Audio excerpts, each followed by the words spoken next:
parti, championnat du monde, bonjour sur Diagonale TV avec Éloi Rolange, bonjour Éloi. Bonjour Stéphane, bonjour à tous. Donc le championnat du monde qui se passe aux chiottes, Ouais, on peut le dire, je crois qu'on peut le dire, c'est la suspicion des chiottes. Un grand match, oui, maintenant il y a des nouvelles théories, de jour en jour le complot s'intensifie.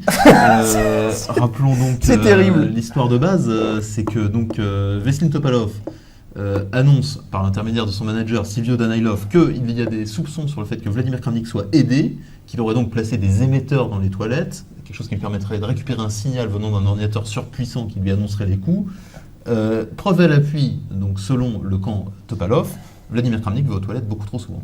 Oui, il va beaucoup trop souvent. Alors, Danailov aussi sorti un truc complètement incroyable. Il a fait une statistique sur les coups de Kramnik. Il a dit dans la partie, je ne sais plus quelle partie, il a 67% des coups qui sont les mêmes que ceux qu'aurait joué le logiciel Fritz. En fait, ça ne veut rien dire, quoi. Genre un champion du monde.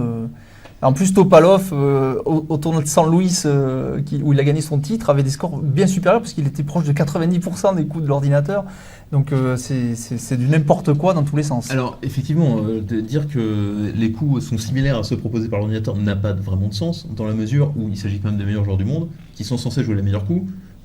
Donc en fait, on ne peut pas reprocher à un joueur de bien jouer. Oui, ça paraît assez aberrant sur le concept. Oui, c'est assez aberrant. Donc effectivement, un match qui se joue pour l'instant pas forcément sur l'échiquier, mais c'est comme dans tous les grands championnats du monde, il y a toujours des paramètres extérieurs qui entrent en compte. Effectivement, c'est toujours pareil. Kasparov-Karpov, il y a les psychologues, les parapsychologues, les présidents de Russie qui s'en mêlent. Parapsychologue, c'est plutôt Karpov-Korchnoi. Karpov-Korchnoi, exact. Il y en a eu aussi à l'époque Fischer-Spassky, probablement. Là, il y a l'histoire il y avait des mouches électroniques dans les. Exact. Il y a toujours eu dans ces grands matchs de championnat du monde des éléments extérieurs. Donc, non pas que je cautionne ce que fait Silvio Danailov, qui est effectivement probablement prêt à tout pour remporter la victoire. Qui est le coach donc, de Topalov, qui utilise des moyens douteux, mais n'empêche que ça met quand même un petit peu de piment au match. Ah oui, ça pour en mettre, ça en met. Ça rajoute un peu. Ouais. Les parties sont de qualité de toute façon. C'est-à-dire, Topalov joue toujours très bien, Vladimir Kramnik aussi, le match est super tendu, et en plus on a un peu d'animation autour, ce qui fait... Alors, certains diront une mauvaise presse, moi je dirais que ça fait quand même de la presse. Oui, ça fait de la presse, de toute façon, ça fait de la presse, et oui, ça c'est clair, c'est des à côté. Mais enfin, on aurait aimé que ça se fasse quand même dans des conditions où Kramnik, en tout cas, ne perde pas par forfait. À la limite que les suspicions alimentent le match, à la limite, bon, ça a toujours été le cas, Kasparov suspectait la FIDE aussi d'avantager Karpov, on le sait, ça a fait beaucoup parler du championnat du monde à l'époque. Bon, maintenant, il y a cette histoire de suspicion d'ordinateur. À noter que Kramnik contre-attaque en défense, puisqu'il suspecte le camp Topalov, Danailov, non pas d'utiliser l'ordinateur, mais de mettre des trucs électroniques dans son camp pour faire croire que... Voilà, c'est-à-dire que... Donc, mais on n'a toujours rien vu. De toute façon, il n'y a pas de... de toute façon, on n'a pas vu l'ombre d'un micro encore dans les toilettes. Oui, mais donc il se prépare, Kramnik, et au cas où vous en trouvez un, moi je pense que c'est l'équipe en phrase qui... Alors, à noter que maintenant, Kramnik s'exprime toujours lui-même, mais il fait un peu intervenir son manager, Karsten Hensel. Mais on notera donc deux approches complètement différentes. Dans le camp Topalov, c'est toujours Silvio Danailov qui parle. Oui, Topalov ne dit rien, lui, en fait. Topalov ne dit jamais rien. Ouais, il ne dit jamais rien, il répond juste aux questions techniques sur la partie d'échecs. C'est tout, il ne sort pas de l'échiquier. Voilà, il sort pas de l'échiquier. Alors que Vladimir Kramnik, lui, s'exprime sur tous les à côté du match, a un avis sur tous les sujets, et parle en même temps de ses parties. Le manager de Vladimir Kramnik, qui est donc Karsten Hensel, lui, reste assez en retrait et s'occupe de, grosso modo, faire les plaintes officielles et ainsi de suite. Ouais. Mais on peut voir le duo parfait qui est représenté par Danailov-Topalov, l'un sur l'échiquier et l'autre en dehors de l'échiquier. Voilà, alors que quand Kramnik, il est obligé de s'occuper un peu de tout. Alors que Vladimir Kramnik est en train de se disperser un petit peu dans ce match, à mon avis. Est-ce que Karsten Hensel ne ferait pas peut-être son travail à 100% aussi ? Il n'a peut-être pas... il n'a pas l'habitude. Il n'a pas l'habitude, ouais, Danailov, il est là depuis longtemps, il connaît toutes les ficelles de tous les championnats, de tous les trucs. Ouais. Donc effectivement, au niveau... Et pourtant, Karsten Hensel, c'est quand même un manager reconnu, il s'occupe de Kramnik depuis quelques années, de Peter Leko aussi. Oui, mais c'est pas tout à fait pareil. Il s'occupait de Kramnik et Peter Leko pour leur invitation au tournoi de Dortmund, qui est bien organisé, qui est nickel et qui marche depuis des années. C'est pas pareil qu'un championnat du monde à Elista avec Silvio Danailov en face. Il n'est pas préparé à ça, Karsten Hensel. C'est probablement un bon manager, mais il n'est pas préparé à ce qui lui arrive maintenant. Voilà, c'est ça. Donc, mais il va falloir qu'il se muscle réadapte. On a vu d'ailleurs qu'il a envoyé des plaintes officielles aussi de son côté. Donc il y a quand même une partie en dehors de l'échiquier qui continue. On regrette toujours ce point par forfait. Qu'est-ce que va donner ce point par forfait ? Je pense qu'on va en parler dans les 6 mois qui viennent, et peut-être même l'année prochaine encore, en fonction des retombées. En tout cas, on est après la 6e partie, Sur donc, le score selon de la 3,5, FIDE, 2,5, c'est ça? selon le score, disons, officieux, enfin, je sais pas quoi dire avec ce point par forfait, mais 3,5, 2,5, Selon les organisateurs. selon les organisateurs. Oui, et, mais... et selon la police. Voilà, c'est ça, selon la police. Non, mais on a déjà vu même des matchs de foot, par exemple, désavoués par des tribunaux civils. Donc, je veux dire, on peut très bien avoir un tribunal civil, alors lequel, je ne sais pas, la Cour européenne, j'en sais rien, moi, je ne sais pas. Quoique, bon, c'est ça, là, oui, Elista dépend de quelle cour supranationale, ça, je ne sais pas.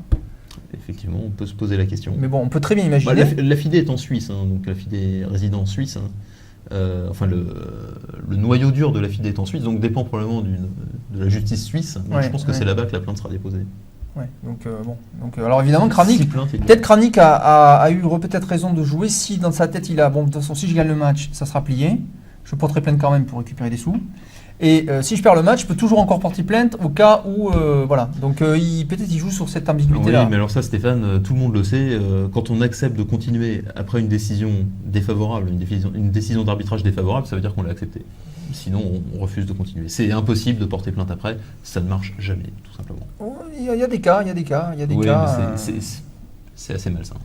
ça peut être malsain. Rappelons-nous quand même Marseille-Valenciennes en football, en 92, juste avant la finale de Coupe d'Europe. Marseille gagne sur le terrain, je crois, 1-0. Et sur le papier, sur le tapis vert, je crois qu'ils ont perdu 3-0 en fait. Voilà, donc ça arrive quand même. Donc il faut quand même se méfier de ce qui peut arriver. Alors, en tout cas, on voit maintenant cette 7e partie dans ce match extrêmement tendu entre Topalov et Vladimir. Il ne faut pas que je tape sur la table, me dit-on en régie, donc je vais éviter de taper sur la table. On va passer dans cette partie entre Topalov et Vladimir Kramnik. Alors, Topalov a de nouveau les blancs, et il aura encore les blancs. Non, il n'aura pas les blancs dans la 8e, mais c'est la troisième fois consécutive qu'il a les blancs. Troisième fois consécutive qu'il a la les blancs. partie où il avait les noirs, eh bien, il a gagné par forfait. Tout à fait, voilà. Donc ça, c'est du jamais vu. D4, donc on continue et on va voir les mêmes premiers coups. D5, donc C4. Donc on voit, c'est ça la caractéristique d'un match. C'est pour ça que les Kasparov ou les Kramnik tiennent tant à ce que le championnat du monde se décide en match. C'est que c'est pas du tout pareil que jouer un tournoi. D'abord, c'est le même joueur en face. Et ensuite, il y a une stratégie de match. On va jouer les mêmes ouvertures pour dominer l'adversaire. Si on arrive à le dominer sur son ouverture principale, c'est très dur après de changer d'ouverture. Oui, il y a une dimension supplémentaire dans les matchs qui est évidemment l'équipe de spécialistes qui travaillent en background, qui travaillent pour le joueur, et qui, eux, donc les deux équipes se mènent une lutte frénétique dans le domaine des positions d'ouverture. Ouais. C'est-à-dire que l'équipe Topalov, ils sont 10 avec les ordinateurs et tout, ils travaillent cette slave. L'équipe Kramnik, pareil, ils travaillent aussi la slave.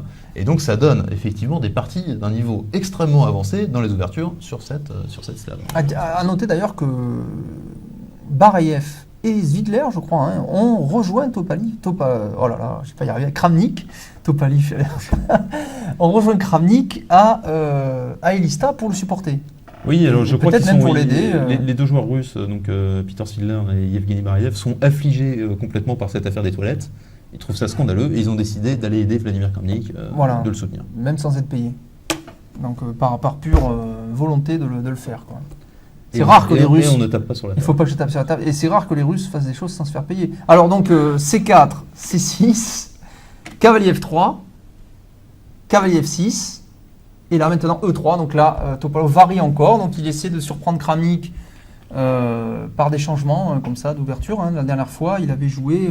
Il avait joué cavalier C3, qui est le coup principal. Il avait joué cavalier C3 et après il avait joué avec cavalier E5 aussi. C'est ça. Voilà. Donc il avait joué cavalier C3 et il avait eu cette fameuse ouverture, vieille ouverture remise à la mode par Kramnik, qu'on peut comparer à la berlinoise qu'il avait remis à la mode contre Kasparov. Un vieux truc, une position très saine, très solide. Et donc l'équipe Topalov a cherché. Ils n'ont pas trouvé. Ils n'ont rien trouvé. Pour l'instant. Et donc, voilà, pour l'instant. Ils peuvent y revenir. Il y reviendra certainement. Voilà, c'est ce qu'avait fait aussi Kasparov. Kasparov. Et c'est ce qui se passe tout le temps Voilà, dans le match de championnat. ils cherchent une solution, mais s'ils trouvent une faille, ils vont revenir à cette variante. Alors E3, E6. Donc fou D3. Et là, puis on prend C4 classique. On attend que le fou ait joué pour prendre un C4. Ici, parce qu'une fois que le fou a joué une fois, évidemment, la reprise fait que la pièce joue deux fois. Donc c'est quand même mieux que de prendre alors que le fou est encore sur sa case de départ. Oui, ici c'est une semi-slave tout à fait normale. Fou prend C4. Et là, tout de suite, C5. C5 transpose dans un gambit-dame accepté. On a une position typique du gambit-dame accepté. Ce qui va se passer, c'est que Vladimir Kramnik veut encore échanger des pions centraux. Donc il veut échanger les pions C contre D.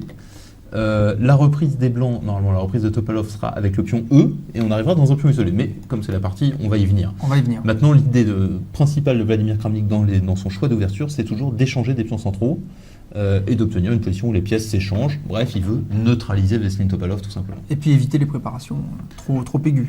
Exact. En fait, Kramnik veut éviter les complications. Il y a certains types de positions où Veselin Topalov est très très impressionnant, très très spectaculaire.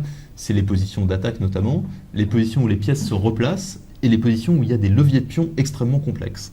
Ouais. Et là, en tout cas, Vladimir Kramnik, il arrive à éviter en général l'attaque sur le roi et les leviers de pions. Ouais, mais complexes. ça veut dire qu'il joue vraiment quand même clairement de façon défensive. Mais il joue le joueur aussi. Il joue le joueur, bien sûr. Il joue le joueur. Donc petit roc, A6. Donc là, la menace noire, c'est sans doute de jouer B5 tout de suite, et peut-être après fou B7, tout simplement. Développement normal aussi. A6, c'est un coup extrêmement naturel dans cette position, effectivement. Il y a des B5 qui arrivent de temps en temps. B5 suite C4, ça peut arriver. B5 fou B7, comme tu l'as dit, Stéphane. De toute façon, on est toujours content d'avoir mis le pion en A6. Alors fou B3. On anticipe. On anticipe B5. Pion prend D4.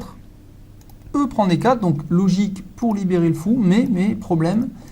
Enfin, disons, caractéristique de la position, c'est ce fameux qu'on appelle pion isolé, puisqu'on voit bien qu'il n'y a pas de pion à côté pour le protéger. Donc il va être tout seul.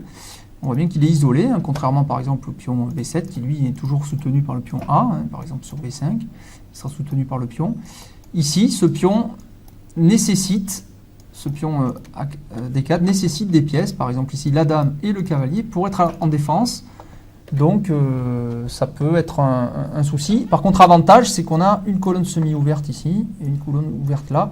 Donc on a des avant-postes en C5 et en E5. Oui, alors Stéphane, on va reprendre grosso modo tout ce que tu viens de dire, parce que c'est très important de bien comprendre cette histoire de pion isolé et de structure de pion.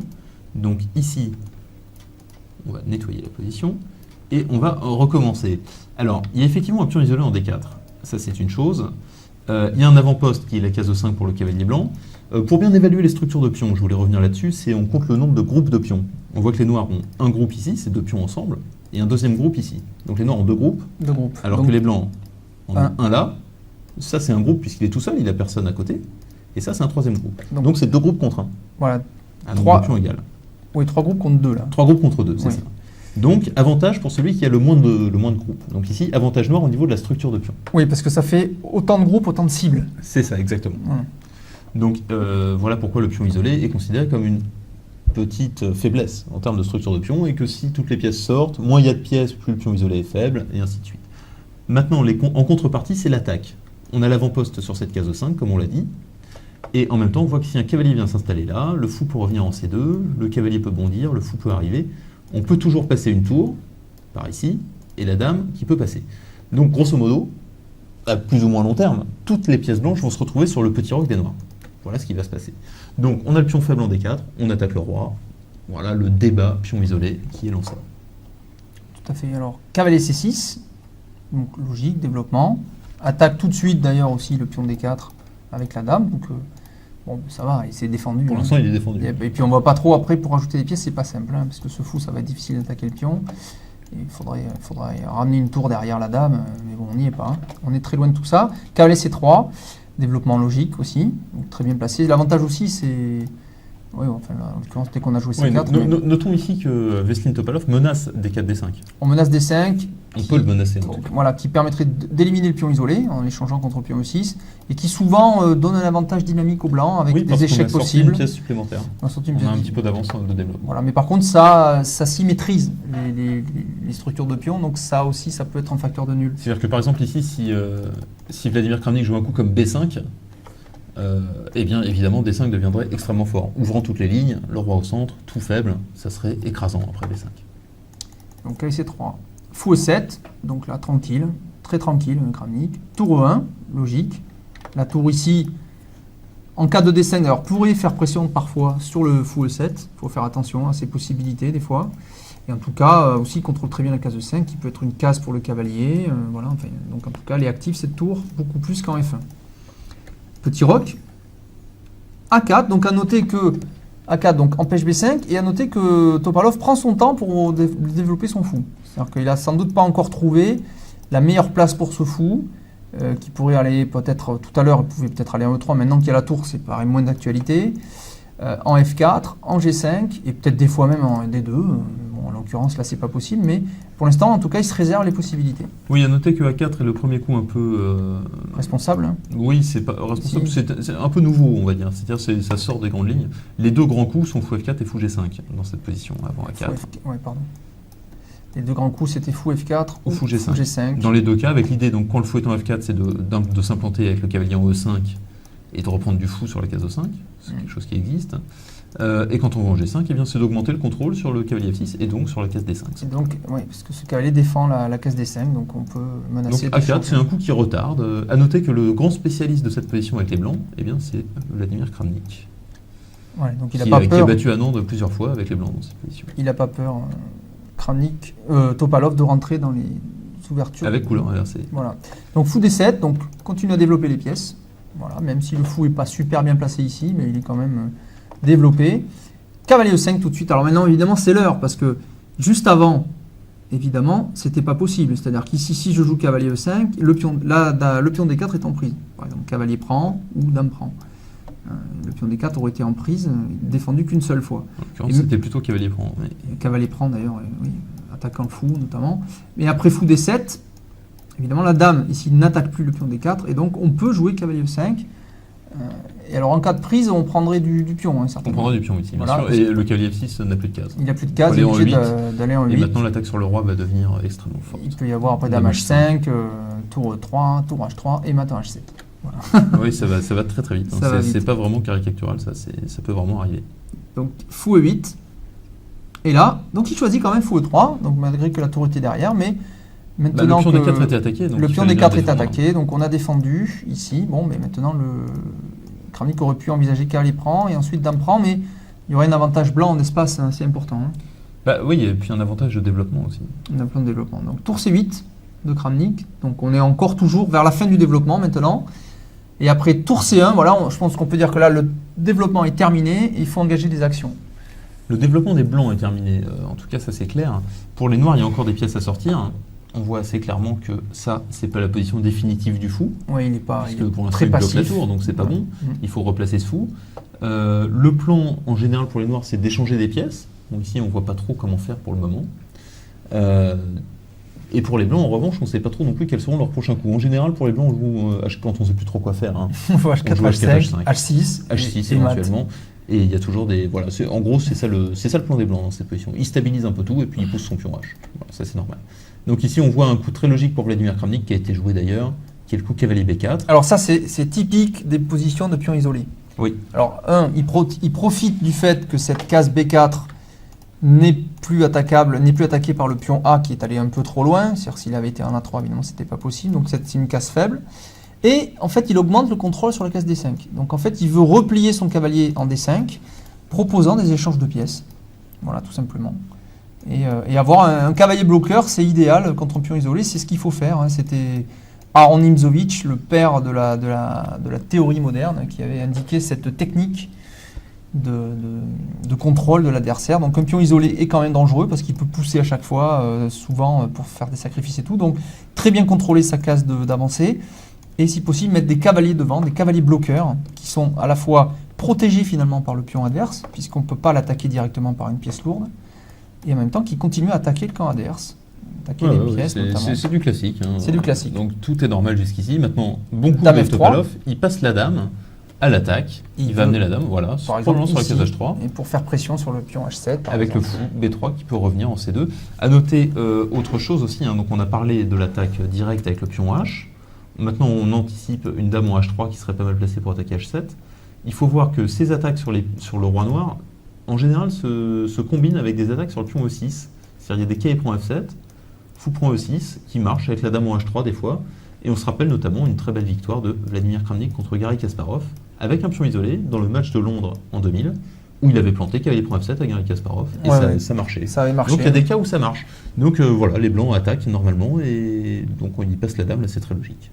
Fou C6 de Kramnik, logique, on avait dit que le fou n'était pas à sa place ici. Donc en C6, il est beaucoup plus actif et en plus il gagne du temps sur la dame tout de suite. Mais On dirait, le désavantage, on dirait, c'est que ce fou n'est plus défensif, donc on protège moins F7. Oui, et puis Et surtout donc, Stéphane, il y a une remarque qui est très importante, c'est que là les blancs peuvent prendre la paire de fous en jouant simplement Alors, cavalier E5 prend fou C6. On peut aussi prendre avec le cavalier, évidemment, mais bon, on échange une pièce très bien placée, et on va quand même rester avec ce pion isolé, donc plus il y a d'échange de pièces, plus c'est favorable au noir. Exactement, donc c'est pour ça que c'est très important de signaler que quand vous jouez contre un pion isolé, vous ne devez pas avoir peur de perdre la paire de fous, si vous pouvez changer ce cavalier E5. Donc fou C6, il n'a pas peur d'être échangé face à ce cavalier, il reprendrait très certainement de la tour, et il bloquerait au coup d'après. Il bloquerait avec les cavaliers, et après il va doubler ses tours, très certainement. Et la position serait à peu près équilibrée. D'accord. C'est-à-dire on est proche de l'égalité. Alors la Topalov logique joue le coup Dame H3, donc on l'avait prévu. Bon, c'était facile, hein, tu me diras, parce qu'on avait vu la partie avant. C'est vrai. Enfin, cela dit, le coup est normal, il est venu en F3. Voilà. Il est parti pour aller en H3. Alors ce qu'on a envie de faire maintenant avec les blancs, c'est de mettre ce fou sur cette diagonale, peut-être, pour faire pression sur H7. Mais il est bien placé aussi, puisqu'il peut... Il peut y avoir maintenant des combinaisons sur E6. Par exemple, tout de suite, on peut même imaginer que... Quel point F7, hein, ça a l'air... imaginons un coup, par exemple, comme A5, un coup bidon. Oui. Un coup vraiment particulièrement bidon, là, en l'occurrence. Ouais, mais donc, pour montrer, montrer la menace qui peut exister quand même, cavalier prend F7 est possible. Et après, tour prend, et bien tout simplement fou prend E6. Et on va récupérer une des deux tours en qualité. Bon, c'est peut-être pas gagnant, hein, évidemment, mais... On menace aussi de pousser le pion pour un D4, D5. On peut pousser D5. Enfin, en tout cas, voilà des possibilités. C'est peut-être pas absolument gagnant, mais ça commence à devenir dans l'air du temps. Et c'est pour ça que Kramnik propose fou D5. Voilà. Il bloque maintenant avec le fou. Pardon, je reviens en arrière. Donc il bloque ici cette diagonale, donc il empêche le fou d'avoir cette possibilité de sacrifice. Oui, il faut voir que mettre ce fou en D5, eh bien, c'est très clairement provoquer un échange de pièces. Là, maintenant, oui, parce que le fou, il n'y a plus de choix. Il n'y a pas de case. Il faudrait qu'il vienne ici pour ne pas s'échanger. Le coup fou D1 est vraiment trop mauvais, donc il n'y a pas de choix pour Veselin Topalov. Il doit jouer cavalier prend fou. Cavalier prend fou, évidemment, il garde quand même la paire de fou, voilà, dans cette position. Et maintenant, Kramnik reprend de son cavalier B, évidemment, parce qu'il garde ce cavalier à la protection du roi. Important, toujours, très souvent dans les rocs, il vaut mieux avoir le cavalier ici, c'est quand même mieux. Oui, autre point important aussi, c'est que le cavalier en B4 était un peu gênant pour développer du contre-jeu. C'est-à-dire que s'il avait pris de l'autre cavalier, eh bien, enfin là, par exemple, en ayant pris du cavalier B, il peut jouer Dame B6. Ce sera un coup un peu pénible. Attaque le fou B3, voilà. Attaque le pion B2. Donc ça a libéré la colonne ici un petit peu, enfin cette demi-colonne sur cette position. Alors tour CD1, là, Topalov évite un échange supplémentaire de pièces. Il n'oublie pas quand même qu'il a un pion isolé. Et peut-être il a dans l'idée aussi peut-être de jouer tour D3. Et après que ce fou est joué par exemple en C1, d'amener sa tour en G3 pour attaquer. Voilà, de toute façon, Topalov il pense à l'attaque. Là, il pense à l'attaque. C'est clair. C'est une position qu'il aime bien. Mais Kramnik, il n'est pas contre-défendre, ça le gêne pas trop en fait. Il aime bien, il est un peu. On a vraiment l'impression de voir le même style, opposition de style que entre Karpov et Kasparov. C'est vraiment, c'est similaire. C'est vrai, il y a des petites similitudes. Ouais, Kasparov est un peu plus, on va dire, bourrin que Topalov dans ses attaques. Topalov est un peu plus fin quand même. Il joue un peu plus de manœuvres, on va dire souples. Kasparov était beaucoup plus direct. Beaucoup plus direct, d'accord. Alors, tour C2, donc pour ne pas échanger, tour C7 de Kramnik, donc alors ce coup de tour, c'est pour protéger la 7e, on va dire, c'est un peu ça l'idée. Je ne pense pas, Stéphane, je pense que c'est pour surprotéger effectivement peut-être cette case D7, il y a certains cas où ça peut être important. Cette case ici. Maintenant, c'est pour préparer aussi le doublement de tour. Ou voilà. La dame derrière, ici, pour avoir la possibilité d'avoir un contrôle très fort sur la colonne C. Il prépare éventuellement aussi des coups comme B5, enfin tour C7, c'est un coup aux multiples fonctions, il n'y a pas vraiment de... Il dit simplement à Topalov, à toi de jouer maintenant. À toi de jouer. Qu'est-ce que tu me prépares? Qu'est-ce que tu as prévu? Et là, Topalov, fou G5, malin. Alors, l'idée de fou G5, c'est de pouvoir évidemment éliminer un défenseur. Ici, par exemple, on pourrait faire fou prend cavalier d'abord, et après, par exemple, dame prend, échanger ce cavalier, et il pourrait avoir après peut-être des menaces sur H7. Enfin, on ne voit pas comment. Là, non, en fait, ce qu'il faut dire dans cette position, c'est que Veselin Topalov est prêt à échanger maintenant ses fous contre les cavaliers. C'est une démonstration, grosso modo, que les blancs ne risquent rien. Voilà. Ils ont la paire de fous. La paire de fous plus un pion isolé, en général, ça fait nul. Voilà, ça fait au moins nul. Oui. C'est-à-dire que les noirs ont une position solide, mais les blancs peuvent échanger quand ils veulent et faire nul. Donc ici, fou G5, un coup logique, il active la tour 1, il réveille cette tour 1 maintenant. Cette tour aussi, ouais, voilà. Voilà, il n'y a plus de fou devant. Maintenant, il y a donc de nouveau des menaces avec qui prend F7 qui peuvent revenir. cavalier Toujours prend pareil. ici, puisque après on pourrait prendre de la dame par exemple ici. Voilà, exactement. Avec, Donc il y a des menaces. Donc fou G5, un coup logique qui prépare éventuellement des échanges. Topalov ne risque rien. Petit avantage pour Topalov encore. Et alors là, la Kramnik joue dame C8. Donc coup à la fois logique puisqu'on double ici des pièces lourdes, donc on contrôle mieux la colonne C et aussi la dame, mais protège quand même cette case de 6 pour éviter ces fameux sacrifices. On n'oublie pas que la dame blanche ici pourrait... Il y a quand même une pression sur cette grande diagonale avec le fou ici. Donc ces cases blanches ici sont sous pression de la tour, de la dame. Ici, j'enlève cette flèche-là et celle-ci. Ici aussi du cavalier. Et là encore, enfin, du fou qui par transparence attaque jusqu'au roi. Donc Oui. ça fait quand même une grosse pression sur ces cases noires. Bon, ça tient, c'est quand même une belle chaîne de pions solide, mais les sacrifices sont dans l'air.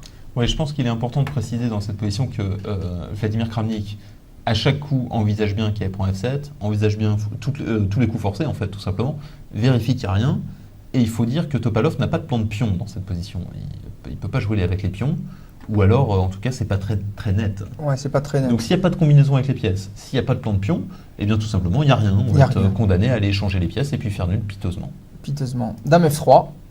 Donc là, ça c'est un coup de louvoiement. On ne voit pas trop ce que vient faire la dame là.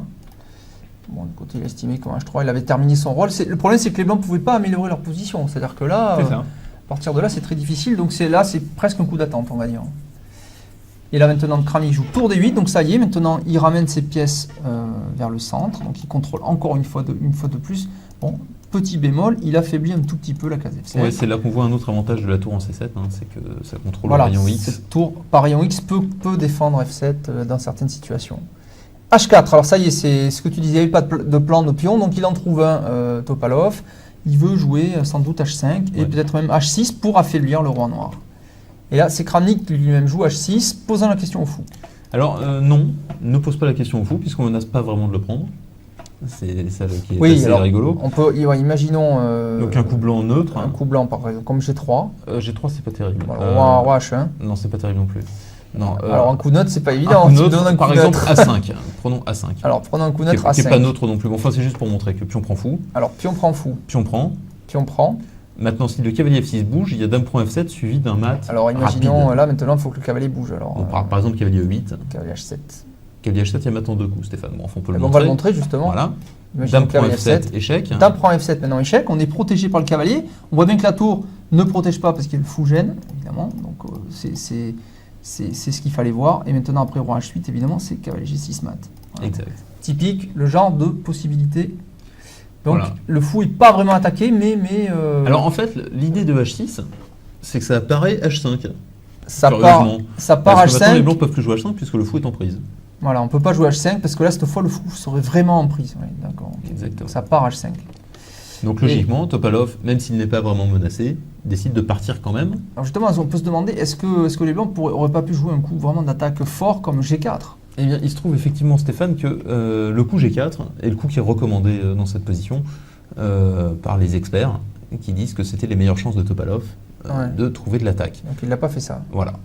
Parce que là, après pion prend, Ah bah là, il y a des variantes, c'est compliqué. par exemple, Bah, pion on prend, reprend, tout simplement.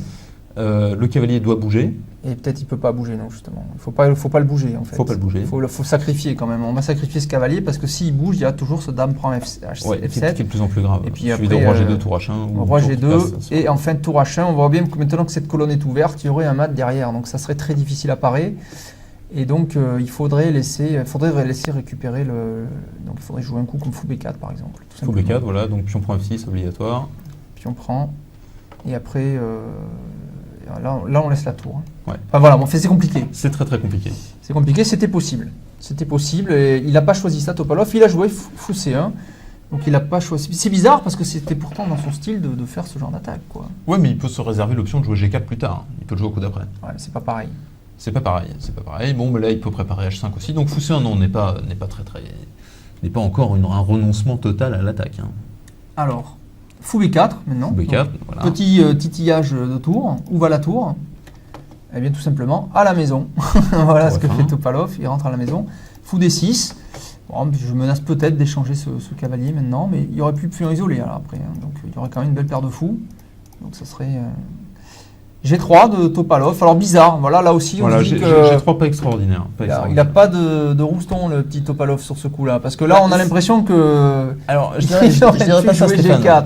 Non, il aurait pu jouer G4, mais dire que Topalov joue timide, ça serait oublier complètement les premières parties du match, Ouais, où il a tout donné, tout Oui, mais envoyé, justement, c'est et il a bizarre. fini par perdre. voilà. Donc On va dire qu'il s'est assagi. il est un peu plus prudent, Il est un peu plus prudent. Il en a marre de tout envoyer et de se faire se faire ramasser. ramasser parce qu'il en a mis partout et qu'à la fin, contre Kramnik, Non, c'est puis pas surtout facile. qu'il a gagné un très joli point par forfait. Donc il se dit, Voilà. j'ai même plus besoin de prendre de risques. Oui, il attend la prochaine victoire par forfait. Voilà, c'est Et ça. Ce qu'il veut, c'est plus perdre. Et gagner des points par forfait. Exactement. C'est quand même plus simple. Il compte sur son coach, Voilà, il compte sur son coach qui quand même est un... qui prépare une nouveauté. on peut dire- il va peut-être nous inventer, je sais pas, encore un truc. Peut-être pas dans les toilettes cette fois, mais ça peut-être. fourmille d'idées, en tout cas dans la tête Ouais. du coach ennemi, c'est-à-dire de Silvio Danailov. Il est très fort, ça donne. Alors, B6, Ouais, les deux camps ne savent plus trop quoi faire. semi-coup d'attente. Bon, ben, c'est un coup qui sert pas à grand-chose. Exact. Ça affaiblit un peu le pion A6 d'un côté. Bon. Mais normalement, on joue pas les ça coups contrôle comme des B6, cases aussi. Bon, voilà. Mais ça sert à rien, quoi. On voit pas trop à quoi ça sert. C'est ça. D'ailleurs, tout de suite, Topalov joue Dame 2 et garde un petit œil maintenant sur le pion aussi, A6. Ça pourrait être un thème. On a vraiment été étonné quand même dans cette partie que Topalov n'ait pas joué G4, G5, qui avait l'air quand même d'être le plan. Cavalier E7 de Kramnik, donc ça louvoie. On va dire que ça louvoie. Il va peut-être vouloir remplacer par l'autre cavalier. On ne sait pas trop ce qu'il veut faire. Bon, en général, il veut mettre le cavalier en F5 pour attaquer le pion D4. C'est-à-dire qu'une fois qu'on l'a bien bloqué On et que veut le pion ne l'attaquer. bouge plus, on veut Non, l'attaquer on veut après. l'attaquer. D'où le remplacement. Cavalier E7, un remplacement classique. Tour Fe1. Déjà vu des centaines de fois. Alors là, très bizarre ce coup, puisque Kramnik pourrait rejouer fou B4.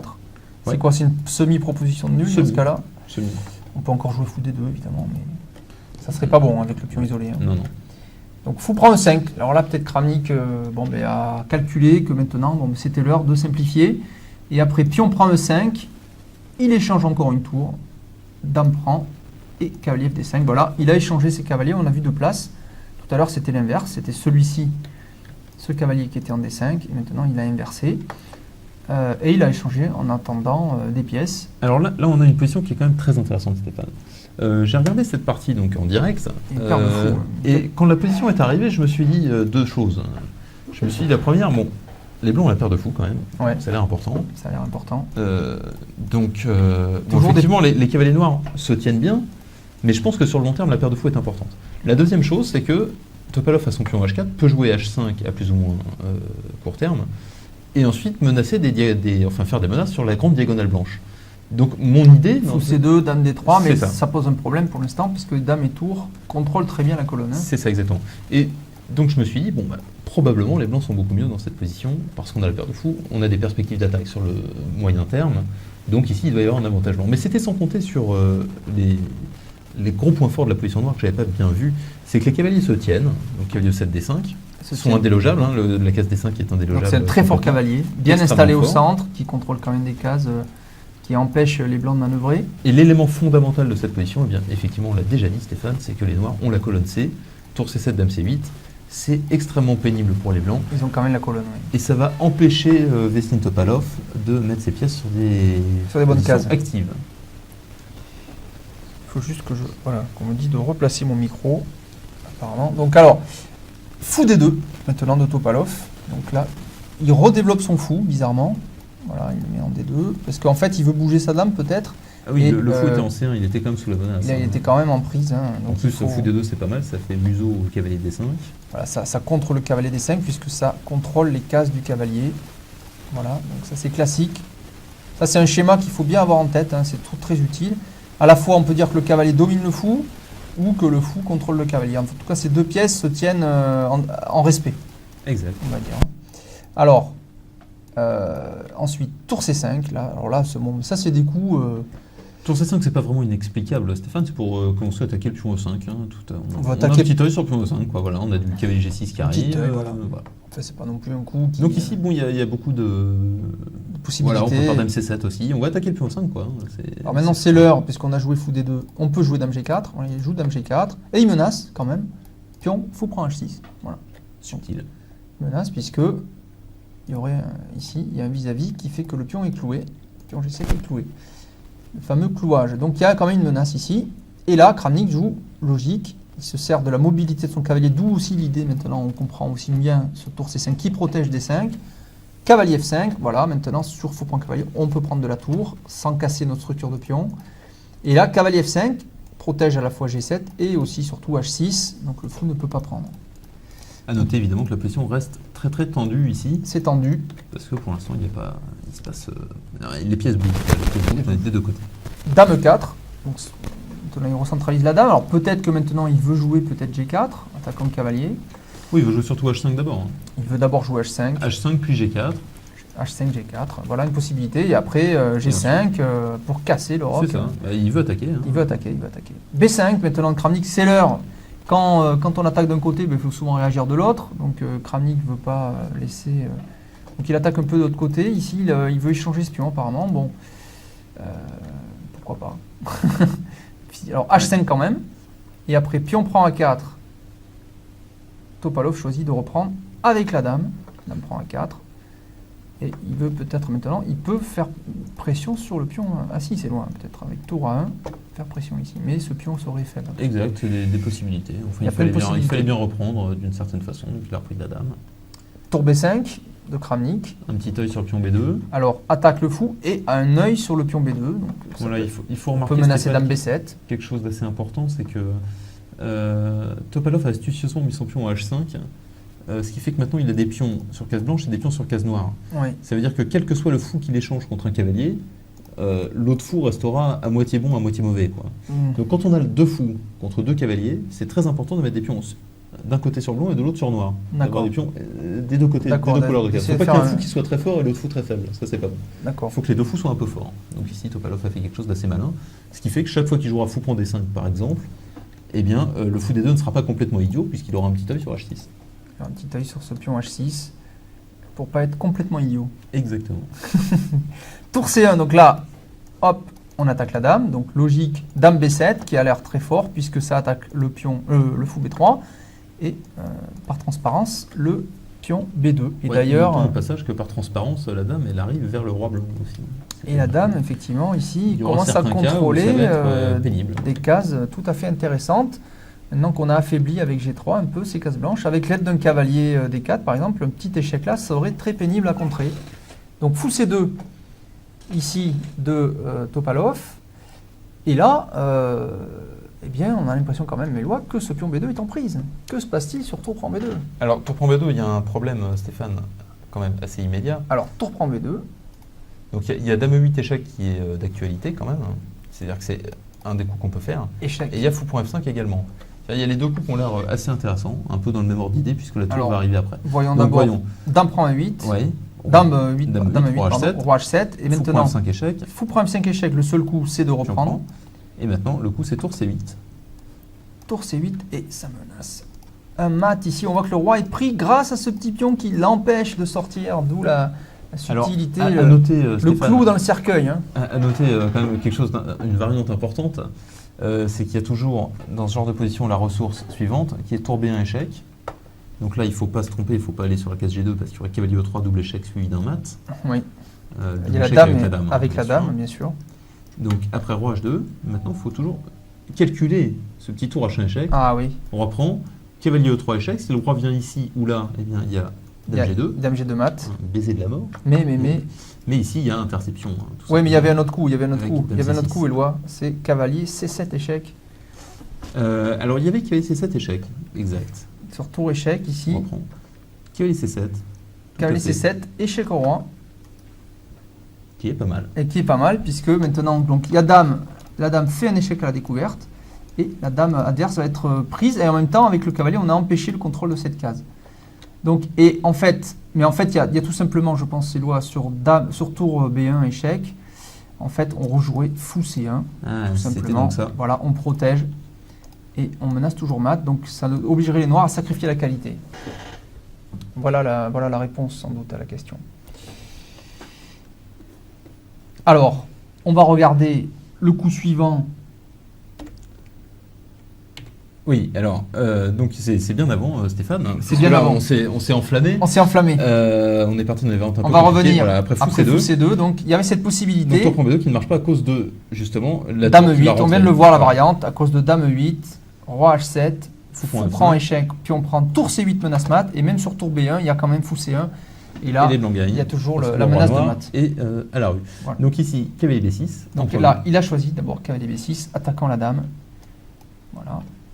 Alors, c'est un coup quand même bizarre, parce que d'un côté, ça désactive la puissance sur B2. Hein. Ouais, mais en fait, c'est très tactique ici, Stéphane. C'est très tactique. Le fait est que les blancs doivent repartir avec leur dame et que. Voilà, Dame G4. Dame G4. Et maintenant, tour prend B2. Voilà, ça y est. Donc il a pris quand même son pion, notre ami Kramnik. Et donc il faut faire attention avec les blancs. Mais bon, il y a quand même la paire de fous. Et il y a quand même une attaque sur ce roi. On voit bien par exemple fou prend F5, fou prend H6. Voilà, il commence à y avoir des choses. Fou E4, d'abord tout de suite, on attaque la dame adverse. Ça permet de gagner un temps. Et après dame D7, il faut évidemment protéger ce fou qui est attaqué par la dame et par la tour. Donc on joue fou E1. Alors c'est très curieux ce qui s'est passé parce qu'en l'espace de quelques coups, on a l'impression que les fous de Topalov ne se sont pas vraiment activés, qu'il a perdu un pion et qu'en revanche, Vladimir Kramnik s'est retrouvé avec une tour sur la seconde, un pion passé tout seul et qu'il ne s'est rien passé. Quoi, Un tout pion simplement. passé, une tour en B2. Oui, mais en fait, il y a quand même une pression, quand même, il y a une petite pression. J'ai l'impression ici. néanmoins que la position de Topalov s'est dégradée dans les derniers coups, qu'il n'était C'est pas sûr. forcément obligé de donner ce pion B2, qu'il n'a pas géré au mieux. Il n'a pas géré au mieux. Donc là, Kramnik choisit cavalier D5, donc il recentre maintenant, il ramène son cavalier vers le centre. Donc ça a l'air vraiment intéressant. Et après, fou D3.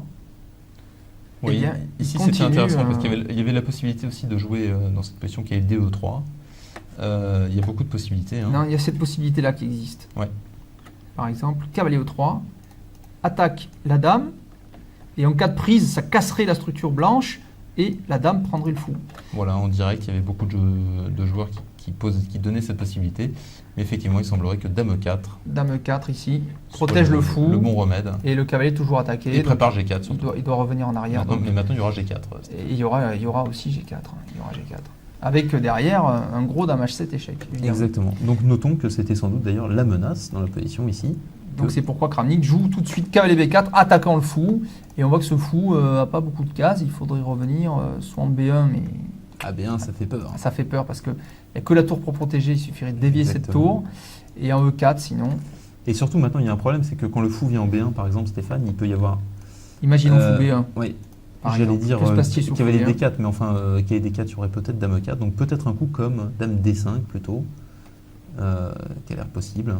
Dame D5, ici. Attention, attention Ah Éloi. oui, alors oui, il y a toujours les astuces avec tour C8. il y aura, attention, il y aurait un pseudomate du couloir avec quand même le fou et la dame ici qui contrôle. Donc C'est pas vrai beau- qu'il faut faire attention. très très attention, Il Stéphane. faut C'est quand vrai même, que les Non, il faut quand menaces même, blanches sont quand même là. il faut quand même faire attention à ce fou, mais c'est vrai que ça avait l'air. l'air possible. Mais peut-être un coup tout simplement comme cavalier D3 qui propose une fourchette ici. Oui, qui est D3 retranspose dans la partie apparemment, probablement. Là, que se passe-t-il par exemple ici sur. C'est à peu près pareil que la partie. D'ailleurs, on peut regarder la partie. Est-ce que tour D1 est possible? Par exemple, tour D1. Et on Euh, pourrait. Oh là là, c'est compliqué. Ouais, c'est ça. Mais On pourrait prendre en E5 tout simplement, parce que ça ressemble à la partie. Donc on va revenir, à la partie. Il a décidé de mettre le fou en F1. Donc il a choisi de mettre son fou F1, mais B1 il semblait possible aussi. Ouais, bien été. Il a choisi F1. Impossible. Et après cavalier D3, donc on revient dans la partie, donc attaque à la fois la tour et le fou. Donc il faudrait clouer cette dame finalement ici, alors soit par la tour, soit par la dame. Alors, le problème sur tour D1, Stéphane, on vient de le dire, Tour D1, c'est que le coup cavalier D3 prend pion E5, attaque la dame blanche. cavalier prend E5, la dame est attaquée par la tour, mais la dame adverse aussi par le cavalier. Donc ça équilibre. Tour prend dame, cavalier prend dame, et on a 2 pions de plus. Ça commence à faire beaucoup. Oui. Donc il choisit dame D1, Topalov. Après cavalier D3, il choisit dame D1. Donc cette fois, évidemment, si le cavalier prend la tour, la dame est perdue. Donc là, il y a un vrai clouage.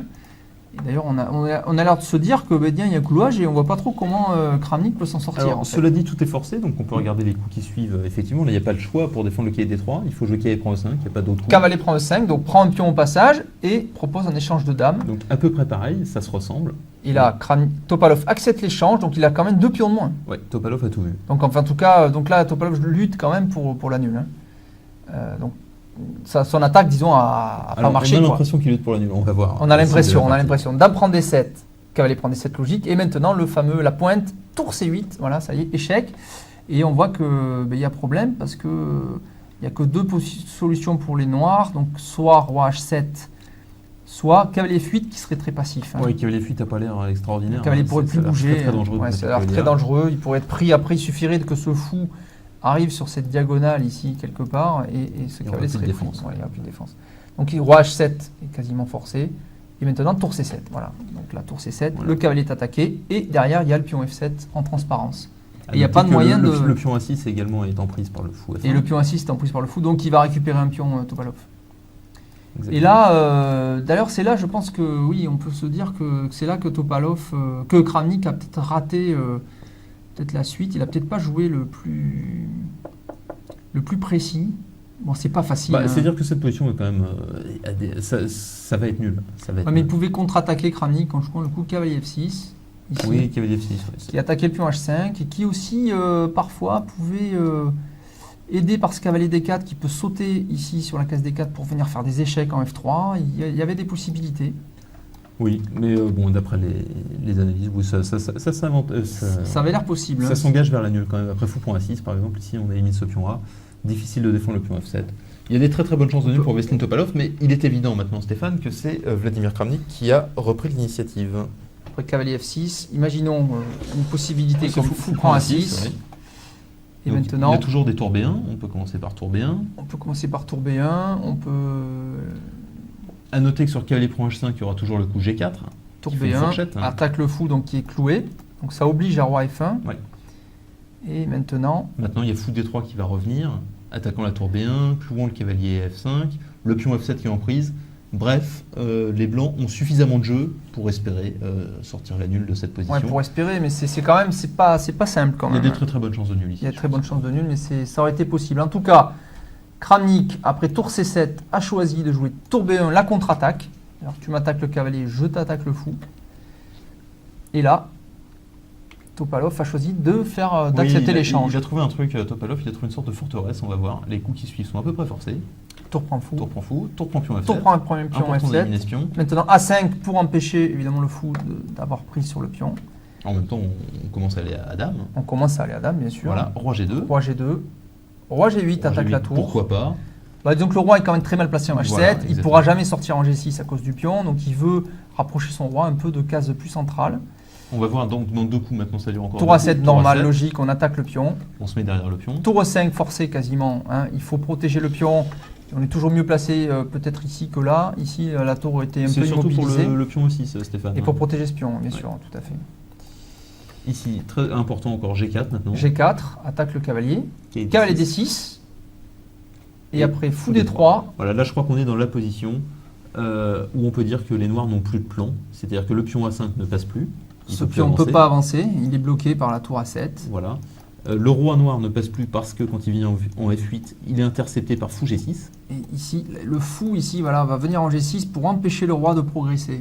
Exactement. Parce que sinon, le plan du roi, ce serait d'aller ici, évidemment, en B7, et la tour serait obligée de partir, et ça libérerait le pion. Oui, à noter qu'il y a toujours le pion G7 en prise. Et puis il y a aussi ce pion en prise. Donc la tour blanche est très très forte. Le fou blanc est extrêmement puissant. Le cavalier noir n'a pas de case, c'est-à-dire le cavalier noir ne peut pas s'améliorer.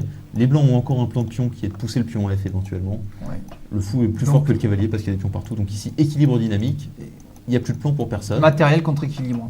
Et comme on va le voir, aucun des deux joueurs n'arrive à ça va jouer encore quelques coups. Ouais. Roi F8, fou G6.